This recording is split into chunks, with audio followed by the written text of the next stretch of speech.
Welcome to Don Bosco in a Year podcast.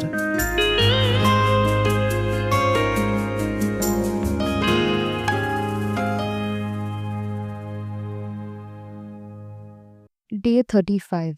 At that time, I began to preach publicly in some of the churches in Turin, in the Hospital of Charity, in the Hospice of Virtue, in the prisons, and in the College of St. Francis of Padua. I preached triduums, novenas, and retreats. After 2 years of moral theology, I did my examination for faculties to hear confessions. This put me in a better position to cultivate discipline, morality, and the good of the souls of my youngsters in the prison, at the oratory, or at work. It was consoling for me to see 40 or 50 youngsters outside my confessional during the week, and especially on feast days, waiting hours and hours for their turn for confessions. This is how things normally ran at the oratory for nearly 3 years, up to the end of October 1844. Meanwhile, new things, changes, and even tribulations were being prepared by divine providence.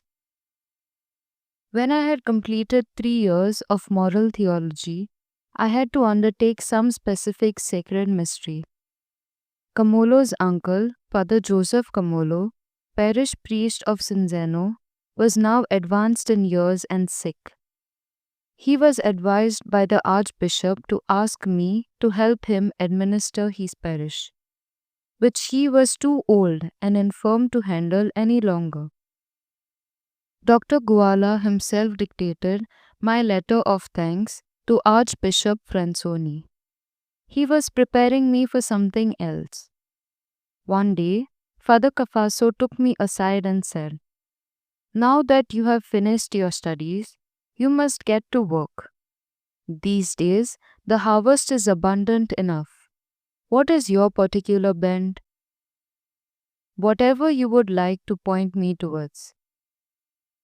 There are 3 posts open: curate at Beauty Gloria di Asti, tutor in moral theology here at the Convito, and director at the little hospital besides the refuge.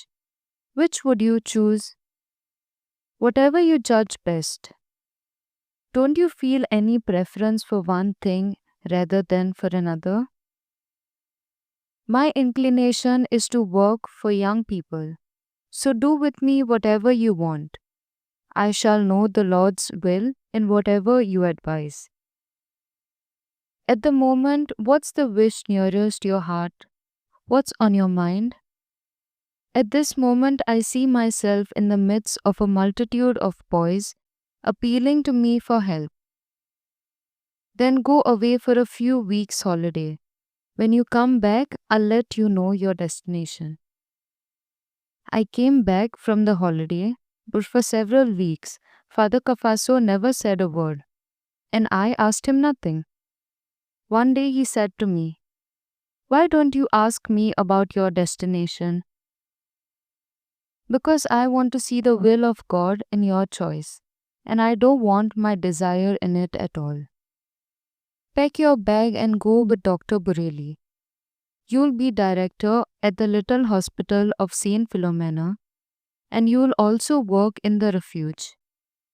Meanwhile, God will show you what you have to do for the young."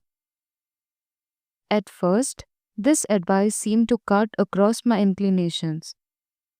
With a hospital to take care of, preaching and confessions in an institute for more than 400 girls, there would be no time for anything else. Nevertheless, this was the will of heaven, as I was soon assured. From the first moment that I met Dr. Borelli, I always judged him to be a holy priest, a model worthy of admiration and imitation. Every time I was able to be with him, he always gave me lesson in priestly zeal, always good advice, encouraging me in doing good. During my 3 years at the Convito, He often invited me to help at the sacred ceremonies, hear confessions, and preach for him. Thus, I already knew and was somewhat familiar with my field of work. We often had long discussions about procedures to be followed in order to help each other in visiting the prison, fulfilling the duties entrusted to us, and at the same time, helping the youngsters whose moral condition and neglect made increasing demands on priests. But what could I do? Where could I bring these youngsters together? Dr. Borelli said, "For the time being, you can bring the boys who are coming to St. Francis of Assisi to the room set aside for you. When we move to the building provided for the priests beside the little hospital, we can scout around for a better place." Thank you for joining us today on this journey to know Don Bosco. May these reflections deepen our faith, guide us closer to God each day, and hope to see you all tomorrow. Till then, keep seeking, keep praying, keep growing.